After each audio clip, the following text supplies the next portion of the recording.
So you want to hear something crazy? COVID was 6 years ago.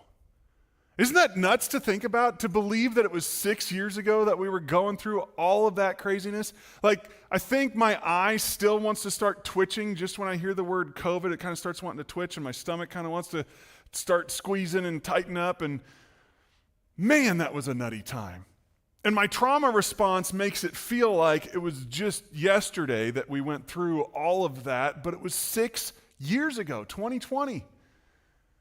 March of 2020 was when it came in. And before that, I was on the phone with another pastor buddy of mine, works at another church, and I was talking with him, and we're always just comparing notes on what we're doing and what our churches are doing and all these different things. So I was talking with him, and he said, "Hey, have you guys been watching the COVID thing that's kind of popping up in the news?" And I said, actually, I think we were still calling it coronavirus at that time.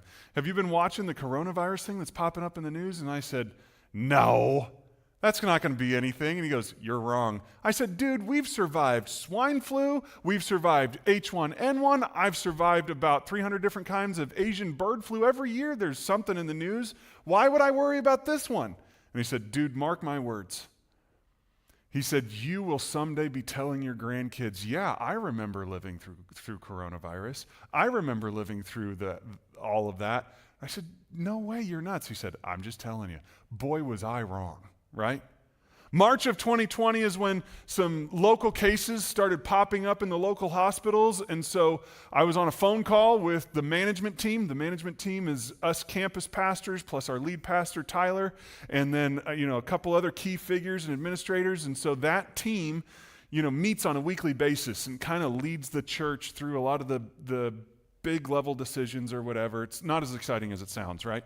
So anyway, we're on a call with this team, and that's when we decided, I think we got to be careful. Let's can service tomorrow. And then we couldn't get back together the next week. And then I think it was like 4 months. It wasn't until July that we reopened and started gathering together again on a Sunday morning in our buildings. And but the conversations went a lot longer than 4 months. Because every week we would sit there and we'd talk about COVID, and we'd look at the cases that were in the hospitals, and we're analyzing everything. And then when we opened up, the conversations almost got worse, because now we're having conversations in management team about masks and how effective they are, droplet sizes, the effectiveness of hand sanitizer. And oh, by the way, this is when it costs $1,000 a fluid ounce, right? The cost effect, the effectiveness of hand sanitizer, whether or not we needed to buy some wand that would squirt magical pixie dust into the air and handle all of the disease. And we're discussing all of these things. And I remember sitting in those meetings and I'm going, I don't know. How am I supposed to know? I'm not a biologist. I've not spent hours and hours and years studying the human immune response. I've never been overseas studying how communicable diseases work. I have no idea whether or not, gloves help with any of this stuff. The extent of my knowledge when it comes to the human immune system and protecting myself from disease is my mom told me it's good to wash my hands after using the restroom, right? That's all I got. And here I am, I'm on this team, and we have all of this information flooding in, and we're supposed to make decisions on this. We're supposed to lead our church and navigate through all of this. And it was ridiculous. I think the epitome, I think the pinnacle of the ridiculousness of our conversations got to when we were trying to decide if we could have singing in our service.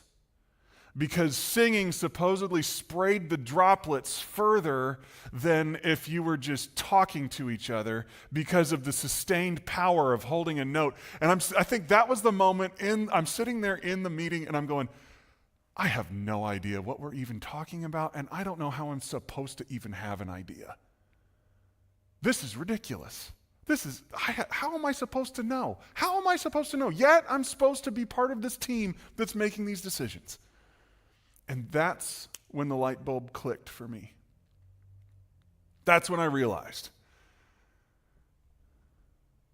I'm asking the wrong question, because here's the question I've been asking. I've been asking, what is true? Now, this is a really good, really important question. I'm not saying never ask this question. You should be asking this question. That even goes back to week 1 of this series that we've been doing, under Deconstruction.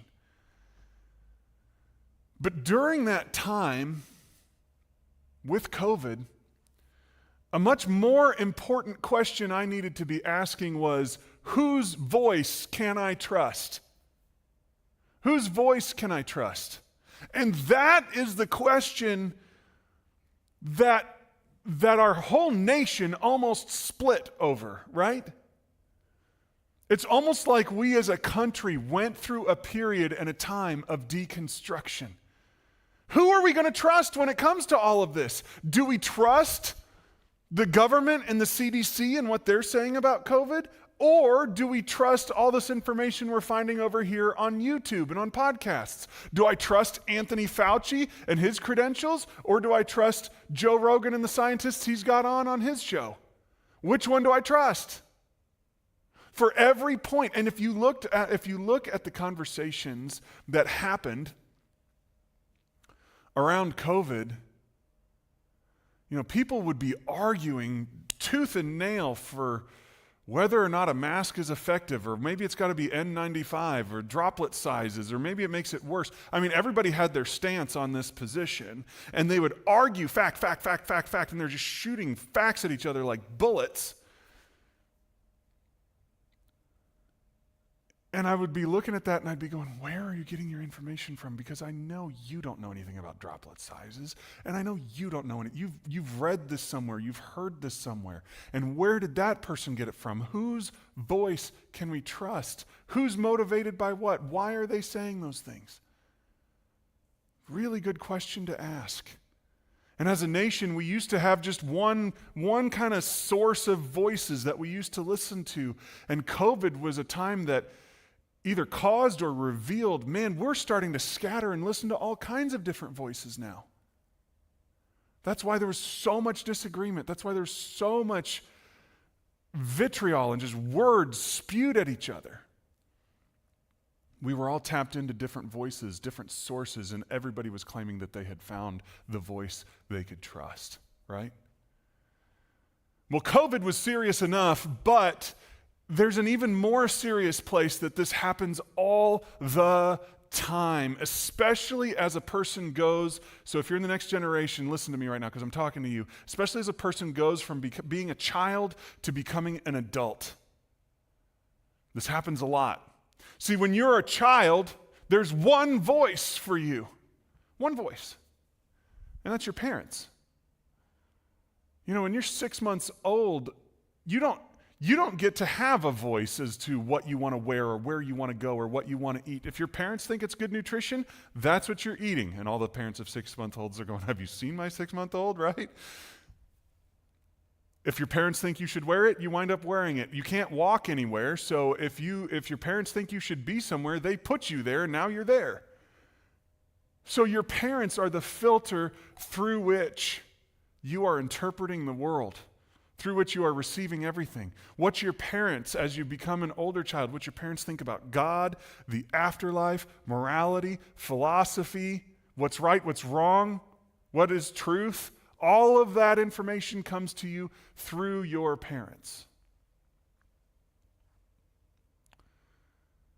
But as time goes on, and this is kind of what teenage rebellion, that's why that's a phrase, that's why it's even such a common thing, is because as you become a teenager, you're beginning that process of becoming an adult, and all of a sudden you start listening and you hear other voices.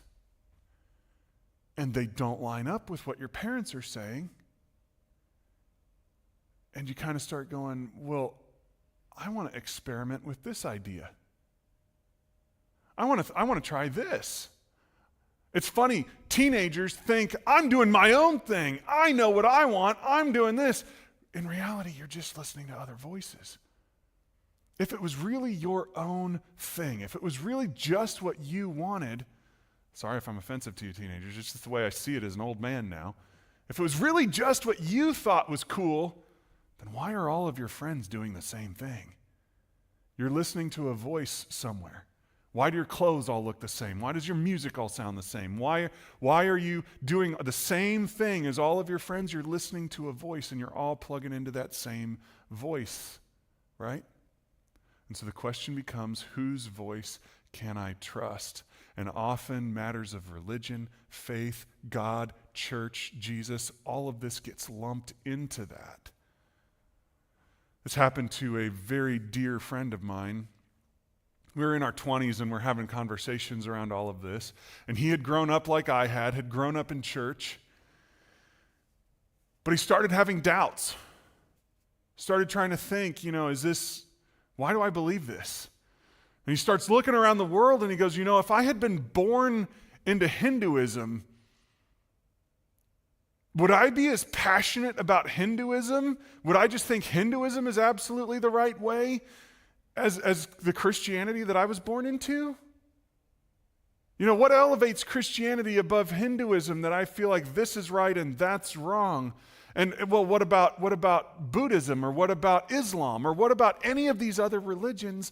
What if I only believe this just because I only ever had the one voice? And he started really doubting, and he started really trying to figure it out, and he eventually got to a place where he's like, I don't even know if there is a God, and I don't know if you can know. How do you know? How do you know beyond a shadow of a doubt? How do you know that any of these voices know what they're talking about? What makes that one more authoritative than that one? And if there's so many of them and they all have the same level of authority, how do I know which one to pick? And how am I supposed to be able to know? Really good question. And I said, but dude, you got to pick. And he said, I don't know that I don't know that I can. I can't do that. And I came up with this analogy on the fly. It's really stupid, and I think it falls apart in a few different places, but here's what I said. I said, you have to, though. And he said, no, I don't. And I said, yes, you do. I said, you claiming that you're living your life without knowing if there's a God and not knowing if you can know is kind of like somebody sitting down at a computer to write a paper. We were both kind of fresh out of college at this point, and so papers were still a thing. You sit down and you go to write a paper, and you get done with your paper, and you print it off, and you hand it in, and you say, hey, look, this is my paper. Isn't it cool? And the person says, awesome. What kind of computer did you use to write your paper? Did you use a Mac or did you use a Windows computer? And you go, well, I don't know, and I don't know if I can know. I'm saying you gotta know.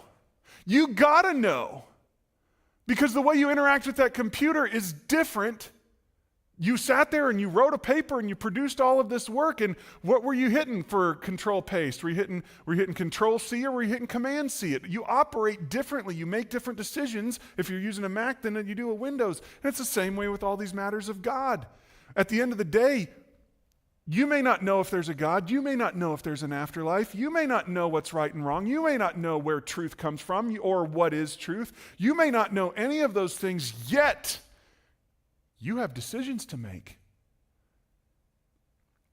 What are you going to use your money on? What are you going to use your time on? Who are you going to sleep with? What are you going to put on your body? What are you going to put in your body? All of these things.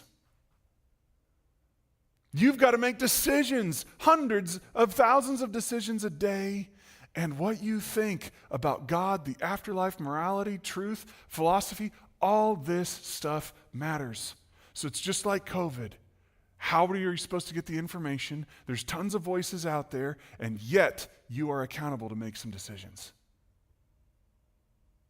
What do we do? How do we proceed with this? Well, the Apostle Paul found himself in a very similar place. And I actually want to read this story and the short sermon that he gave because I think it addresses this question perfectly. We're going to look at Acts 17, and I want to read the paragraph that sets up everything, and I want to point out a few things going on in its context because I think it applies to this question. While Paul was waiting for them in Athens, so he's in this Greek city, and he's kind of like in a layover almost. He's just wandering around the city, has a couple days to kill while he waits for a group of people to join him so he can move on to the next one. So he's waiting for these people in Athens. His spirit was greatly upset because he saw the city was full of idols. So he's looking at everything that's going on, and he's going, these are false voices. Not good. So he was addressing the Jews and the God-fearing Gentiles in the synagogue and in the marketplace every day, those who happened to be there. Also, some of the Epicurean and Stoic philosophers were conversing with him, and some were asking. So right there, right off the bat, we see there's two different schools of philosophy that are trying to, and philosophy is the study of what is truth, what is the meaning of life, where does morality, right, wrong, all that stuff come from. They have two different ideas, and they're chatting with him. And here's what they're asking: what does this foolish babbler want to say? Others said he seems to be a proclaimer of foreign gods. They said this because he was proclaiming the good news about Jesus and the resurrection. So they took Paul and brought him to the Areopagus. That was like a council area outside the town of Athens, saying, "May we know what this new teaching is that you are proclaiming? For you are bringing some surprising things to our ears, so we want to know what they mean." All the Athenians and the foreigners who lived there used to spend their time in nothing else than telling or listening to something new. Does this not sound like the online world right now? Not only do we have two different schools of philosophy, but we've got all these ideas all over the place, and people who love just hearing new things. Not taking it anywhere, not applying it to anything, but they just love the idea of new stuff. And it's confusing. It's a crazy world out there. So Paul stood before the Areopagus and said, "Men of Athens, I see that you are very religious in all respects. For as I went around and observed closely your objects of worship, I even found an altar with this inscription: to an unknown God." Let's pause for a half second right there, and let's think about what that means. You are a Greek person. You are living in the city of Athens, which is named after the Greek goddess Athena, right? And you've got all these other gods in the system of Greek gods. You've got Zeus, and you've got, I'm not remembering all their names. There's like 12 different major gods, but there's all these minor gods also. And so you've got just God worship going on all over the place. That's why the city is full of idols. And that's the system you're born into. But you have this plaguing, nagging thought that bothers you. And the thought is this: what if I don't know all of the gods? What if there's another one? What if there's one out there that I missed? Like, I think I understand. I think I've got all the God systems down, but what if there's something else that I don't know? And so you get so serious about this question that you even build an altar and you say, "Just in case I missed you, here's your altar. Just in case I didn't catch you. I want to make sure I'm thinking about you and I want to worship you. So here's your altar, and I'm following you too." That's the situation these people are in. And here's what Paul says: "Therefore, what you worship without knowing it, this I proclaim to you." Paul says, I want to fill in the gaps for you. That plaguing feeling that you might be missing it, I want to fill it in for you. The God who made the world and everything in it, who is Lord of heaven and earth, does not live in temples made by human hands, nor is he served by human hands as if he needed anything, because he himself gives life and breath and everything to everyone. Right here, Paul is saying this God that we're talking about, this God that you've been wondering about, bigger than any of these Greek gods you're worshiping. This God doesn't need a temple. This God doesn't need you to serve him. He continues on with that. He says, "From one man he made every nation of the human race to inhabit the entire earth, determining their set times and the fixed limits of the places where they would live, so that they would search for God and perhaps grope around for him and find him." That's key right there. Remember, this is an unknown God. And Paul is saying, you can know. You can find. You can see and understand. Sure, you're groping around and you're wondering and you're hoping, but you can find him. Though he is not far from each one of us. You guys are close. You're right there.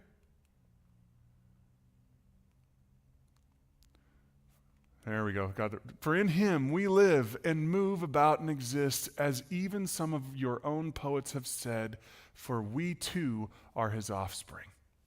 So he's just described God to these Greek people. He's just described all the things that are going on and how God is bigger than Zeus, bigger than Hercules, bigger than Athena, bigger than all of these gods and goddesses that they've been worshiping. And here's his conclusion. He says, so since we are God's offspring, we should not think the deity is like gold or silver or stone, an image made by human skill and imagination. All of this idol worship that you guys have been doing is useless and worthless, he says.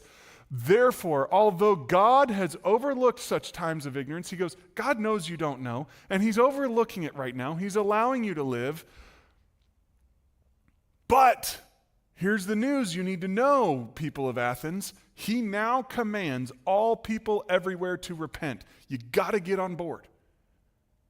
You got to change the behavior. You got to figure this out. You got to figure out which God it is, and you got to get on board with him, because he has set a day on which he is going to judge the world in righteousness by a man whom he designated. And at this point in the message, Paul is about to wrap up, but at this point in the message, if I am a member of the Areopagus, if I'm one of those people of Athens that's sitting there listening to all of this, my question for Paul is, why should I listen to your voice? What makes you any different than all of these other philosophers and all of these other ideas that I've heard and all of these other people saying that they know the answer? What makes your voice so sure?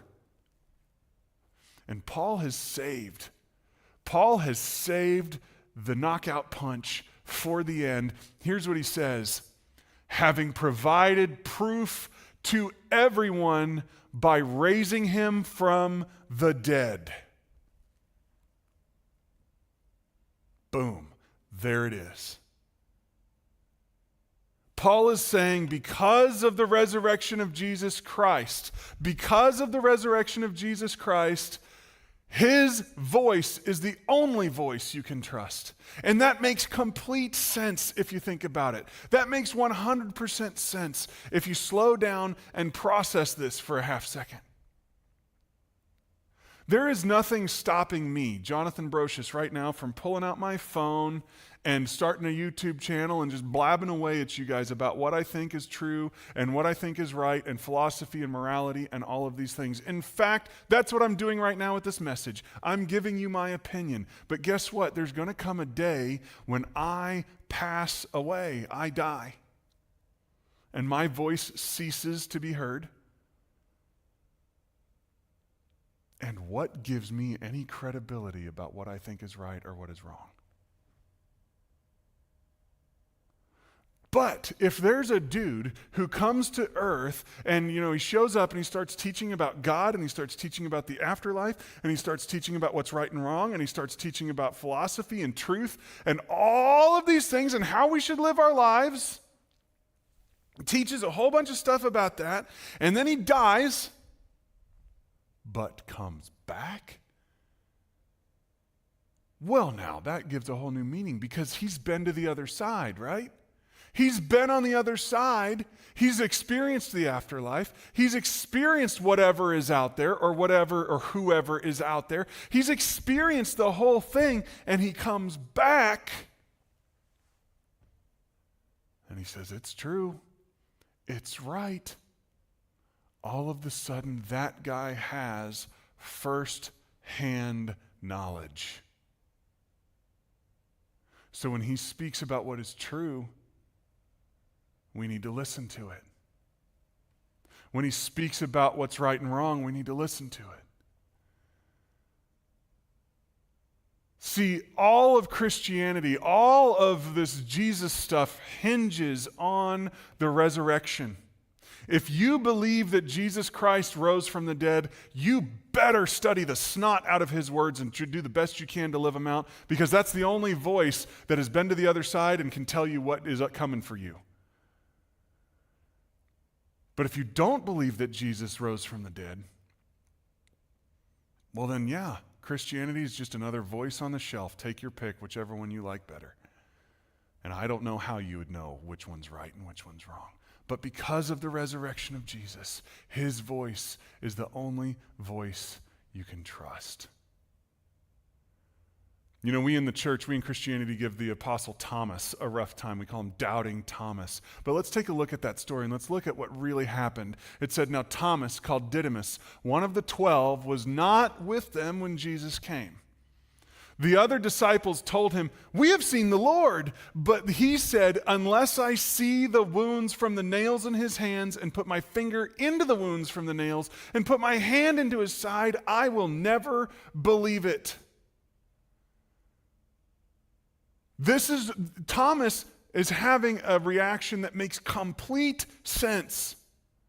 He's saying, sure, guys, we thought Jesus was cool. Sure, we followed him for 3 years, and we invested an awful lot into this guy, but he's gone.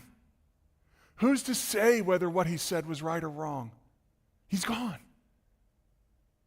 And for me to stake a claim in what he's saying, I have to experience it. I have to see that he really, really rose from the dead. 8 days later, the disciples were again together in the house, and Thomas was with them. Although the doors were locked, Jesus came and stood among them and said, peace be with you. Then he said to Thomas, put your finger here and examine my hands. Extend your hand and put it into my side. Do not continue in your unbelief, but believe. I think Jesus is extending the same invitation to you today. Come, experience the risen Christ. Come, talk with the only one who actually knows.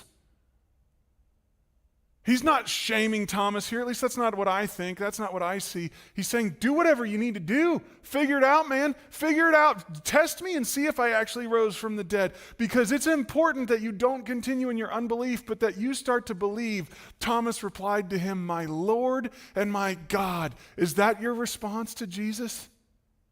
Is that your response to Jesus? Is he your Lord? Is he your master? Are you willing to serve him like a slave? Is he your God?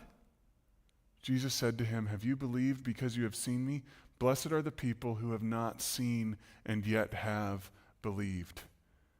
And then I find it fascinating that John adds this paragraph right after that story with Thomas. He says, now Jesus performed many other miraculous signs in the presence of the disciples, which are not recorded in this book. He's saying there's a ton of stuff that I didn't make the cut. There's a ton of stuff I didn't write down. But these things are recorded. I wrote these down. I put these in the book on purpose. Like I picked the ones I wanted to talk to you about, and I put these ones down so that you may believe that Jesus is the Christ. He's the Messiah. He's the one sent from God. He's the Son of God. And that by believing, you may have life in his name.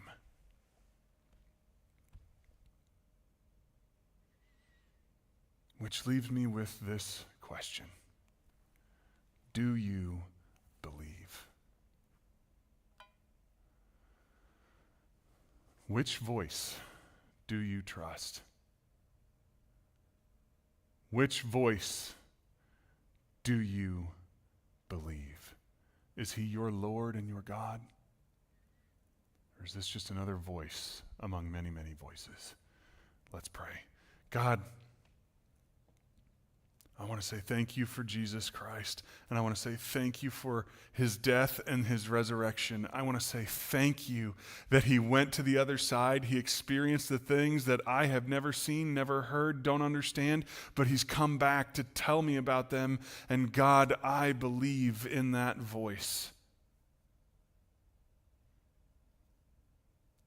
So God, I pray for everybody here, that as they're groping around and as they're trying to figure out what is true and whose voice can I trust, that you would reveal yourself, that you are not far from them, that they would find you. If they are earnestly searching for you, that they would find you and that they would believe and that they would have life in the name of Jesus Christ. Thank you, Lord.